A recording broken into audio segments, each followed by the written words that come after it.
فرقہ واریت سے پاک زمانے سے ہم آہنگ مسائل اہل حق علماء کی نگرانی میں جاننے اور سننے کے لیے ہمارا یوٹیوب چینل ابو ہریرہ کو زیادہ سے زیادہ سبسکرائب اینڈ لائک اور شیئر کریں تاکہ آئندہ نئی اپلوڈ ہونے والی ویڈیو سے آپ رہیں باخبر۔ شکریہ۔ الحمد للہ وحدہ والصلاة والسلام علی من لا نبی بعد۔ کن چیزوں سے روزہ ٹوٹتا ہے اور کن چیزوں سے روزہ نہیں ٹوٹتا، آج کے نشست میں انشاءاللہ بفضل الہی ان چیزوں کا تذکرہ ہوگا جن کی وجہ سے روزہ ٹوٹ جاتا ہے اور روزہ داروں کے فہرست سے نکل جاتا ہے، اور چند ایسی چیزیں کہ جن کے ارتکاب سے روزہ نہیں ٹوٹتا، روزہ دار ہی رہتا ہے۔ اس بات میں کوئی شک نہیں کہ رمضان کے روزے شریعت اسلامیہ کے اہم ارکان میں سے ایک ہیں۔ اللہ تبارک و تعالی نے قرآن مجید اور احادیث مبارکہ میں اس اہم اور محترم بالشان عبادت کے آداب و ضوابط، شروط و قیود، موانع و نواہی اور مفترات اور محظورات کو تفصیلی طور پر بیان کر دیا ہے۔ یقینی طور پر یہ مذہب اسلام کا ہی کمال ہے کہ اس میں کسی بھی عبادت کے کسی بھی پہلو کو تشنہ نہیں چھوڑا، بلکہ اس سے انتہائی شفافیت اور واضح شکل میں بیان کر دیا ہے تاکہ مسلمانوں کو کسی طرح سے اسلامی احکامات کو سمجھنے اور اس پر عمل کرنے میں دشواری نہ ہو۔ اللہ تبارک و تعالی نے قرآن مجید کے اندر اور جناب محمد رسول اللہ صلی اللہ علیہ وسلم نے اپنی پیاری حدیثوں میں روزوں کے متعلق جملہ ہدایات اور احکامات تفصیلی شکل میں بیان فرما دیا ہے، اور انتہائی واضح صورت میں بتا دیا ہے کہ ایک روزہ دار کے لیے کن چیزوں کی رعایت ضروری ہے اور کن باتوں سے اجتناب ضروری ہے،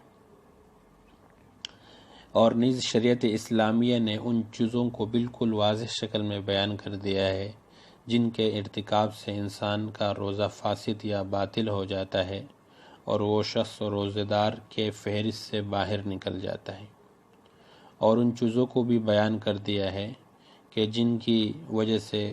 روزہ دار کے روزے پر کوئی اثر نہیں پڑتا اور اس کا روزہ فاسد یا باطل نہیں ہوتا۔ تو وہ کیا چیزیں ہیں کہ جن کی وجہ سے روزہ ٹوٹتا ہے یا جن کی وجہ سے روزہ نہیں ٹوٹتا؟ نمبر 1، کلی کرنے، نہانے، خوشبو سونگھنے یا تیل یا سرما لگانے، انجیکشن یا ڈرپ لگانے سے روزہ نہیں ٹوٹتا۔ نمبر 2، روزے کی حالت میں آنکھ یا کان میں دوا یا پانی وغیرہ ڈالنے یا خود بخود چلے جانے سے روزہ نہیں ٹوٹتا، البتہ اگر کسی شخص کے کان کے پردے میں سوراخ ہو اور اس میں دوا وغیرہ ڈالنے یا خود بخود چلے جانے کی صورت میں وہ حلق سے اتر جائے تو اس کا روزہ ٹوٹ جائے گا۔ نمبر 3، ناک میں دوا وغیرہ ڈالنے سے روزہ اس وقت ٹوٹتا ہے جب وہ حلق سے نیچے اتر جائے، اس لیے روزے کی حالت میں ناک میں دوا ڈالنے سے اجتناب کرنا چاہیے، پرہیز کرنا چاہیے، کیونکہ اس بات کا قوی اندیشہ ہے کہ دوا حلق سے اتر جائے۔ نمبر 4، روزے کی حالت میں قے یعنی الٹی کرنے کا حکم۔ اس میں 2 باتیں سمجھنی ہیں اور سمجھنا ضروری ہے۔ نمبر 1، روزے کی حالت میں اگر اپنے اختیار سے الٹی کی تو اس صورت میں اگر وہ الٹی منہ بھر کر ہو تو روزہ ٹوٹ جاتا ہے،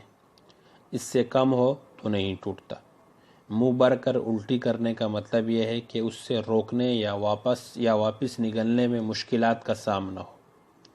اور اگر الٹی بلا اختیار خود بخود ہو گئی تو اس سے روزہ نہیں ٹوٹتا، چاہے جتنی بھی ہو۔ اور دوسری بات اس کے متعلق یہ سمجھنی چاہیے کہ الٹی کو اپنے اختیار سے واپس پیٹ میں داخل کر دیا تو اس سے روزہ ٹوٹ جاتا ہے، البتہ اگر بلا اختیار خود بخود پیٹ میں واپس چلی جائے تو اس سے روزہ نہیں ٹوٹتا، چاہے جتنی بھی گئی ہو۔ نمبر 5 یہ کہ روزے کی حالت میں احتلام ہو جانے سے روزے پر کچھ اثر نہیں پڑتا۔ نمبر 6 روزے کی حالت میں جان بوجھ کر کھانے پینے یا جماع کرنے سے روزہ ٹوٹ جاتا ہے، اس صورت میں قضا اور کفارہ دونوں لازم ہیں۔ نمبر 7 روزے کی حالت میں بیوی سے بوس و کنار کرنے سے روزے پر کوئی اثر نہیں پڑتا، البتہ اگر اس کے نتیجے میں انزال یا جماع تک نوبت آنے کا اندیشہ ہو تو بوس و کنار سے پرہیز کرنا ضروری ہے۔ نمبر 9 روزے کی حالت میں بوس و کنار سے انزال ہو جائے تو اس سے روزہ ٹوٹ جاتا ہے، لیکن اس صورت میں صرف اس کی قضا لازم ہوتی ہے، کفارہ نہیں ہے۔ نمبر 10 روزے کی حالت میں محض نگاہ کرنے یا برے خیالات آنے سے ہی انزال ہو جائے تو اس سے روزہ نہیں ٹوٹتا۔ نمبر 11 روزے کی حالت میں بلا اختیار مکھی، دھواں یا دھول حلق سے اتر جائے تو اس سے روزہ نہیں ٹوٹتا، لیکن اگر کوئی جان بوجھ کر ایسا کرے تو اس سے روزہ ٹوٹ جاتا ہے، اس صورت میں صرف قضا لازم ہوتی ہے، کفارہ نہیں ہے۔ نمبر 12 روزے کی حالت میں مسواک کرنا درست ہے، چاہے خشک ہو یا تر، البتہ ٹوتھ پیسٹ وغیرہ کرنا یہ مکروہ ہے، لیکن اس سے بھی روزہ نہیں ٹوٹتا۔ روزہ اس وقت ٹوٹے گا جب کہ اس کے ذرات حلق سے اتر جائے۔ نمبر 13 روزے کی حالت میں کوئی چیز چکھ کر تھوک دینے سے روزہ نہیں ٹوٹتا، لیکن بلا عذر ایسا کرنا مکروہ ہے۔ اگر کوئی عورت بچے کے لیے غذا نرم کرنے کے لیے کوئی چیز چبا کر دے تو مجبوری میں ایسا کرنا جائز ہے، البتہ اس بات کا خیال رہے کہ اس چیز کا کوئی ذرہ حلق سے نیچے نہ اترے، ورنہ پھر روزہ ٹوٹ جائے گا۔ اور نمبر 14 وضو اور غسل کے دوران غلطی سے پانی حلق سے اتر جائے تو اس سے روزہ ٹوٹ جاتا ہے، اس صورت میں صرف قضا لازم ہوتی ہے، کفارہ نہیں ہوتا، کیونکہ یہاں غلطی کی وجہ سے جان بوجھ کر تو اس نے نہیں کیا، غلطی کی وجہ سے جو ہے وہ پانی حلق سے اتر گیا۔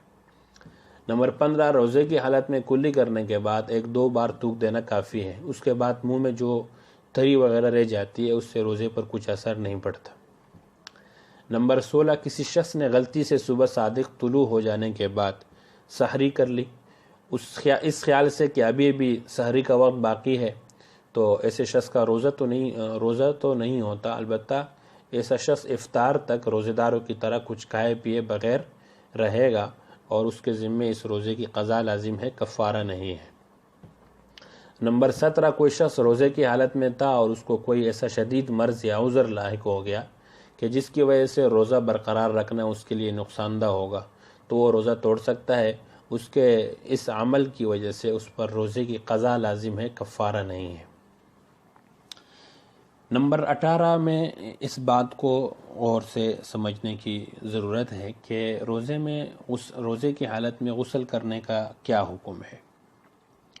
اس میں بعض لوگ افراط اور تفریط کے شکار ہو گئے، لیکن صحیح بات یہ ہے کہ اگر کسی پر غسل فرض ہو تو روزے کی حالت میں غسل کرنا بالکل درست ہے۔ البتہ بعض لوگ یہ سمجھتے ہیں کہ ایسے غسل میں چونکہ غرارے کرنا اور سانس کے ذریعے ناک میں پانی چڑھانا فرض ہے، تو روزے کی حالت میں اس فرض پر عمل کیسے کیا جائے گا؟ اگر ناک میں یا منہ میں جو ہے وہ اگر پانی چڑھائے گا تو اس صورت میں تو پانی حلق میں پہنچ جائے گا، اسے تو روزہ ٹوٹ جائے گا، تو اس فرض پر عمل تو نہیں ہو سکے گا۔ اس لیے یہاں پہلے مسئلے کو سمجھنا چاہیے اور ضروری ہے۔ وہ مسئلہ یہ ہے کہ ایسے غسل میں کلی کرنا اور ناک میں پانی ڈالنا تو فرض ہے، البتہ غرارے کرنا اور ناک میں پانی سانس کے ذریعے اوپر تک چڑھانا یہ فرض نہیں ہے، بلکہ یہ اس شخص کے لیے سنت کے درجے میں ہے جو روزہ دار نہ ہو، اور جو روزہ دار ہو اس کے لیے ایسے غسل میں غرارے کرنے اور ناک میں پانی چڑھانے کا کوئی حکم نہیں ہے، اس کی کوئی فرضیت نہیں ہے، یہ حکم اس کے لیے ختم ہو جاتا ہے۔ بلکہ روزہ دار شخص کے لیے اصل حکم یہ ہے کہ وہ اچھی طرح کلی کرے اور اچھی طرح ناک میں پانی ڈالے، تو یہی اس کے لیے کافی ہے، اس سے فرض ادا ہو جاتا ہے۔ اللہ تبارک و تعالیٰ سے دعا ہے کہ ہر وہ چیز کہ جس کے ارتکاب سے روزے کے فرضیت پر کوئی اثر پڑتا ہے، جس کی وجہ سے روزہ فاسد یا باطل ہو جاتا ہے یا ٹوٹ جاتا ہے، ان تمام چیزوں سے اللہ ہمیں بچائے، یا وہ چیزیں کہ جن کے کرنے سے روزہ فاسد تو نہیں ہوتا البتہ مکروہ ہوتا ہے، اس کے ثواب میں کمی ہو جاتی ہے، تو ان چیزوں سے بھی اللہ ہمیں بچائے، اور اللہ تبارک و تعالیٰ سے دعا ہے کہ اللہ رمضان المبارک کے جتنے بھی انوارات، برکات اور ثمرات ہیں وہ اللہ ہمیں نصیب فرمائے اور اللہ ہمارے حصوں میں ڈال دیں۔ جزاکم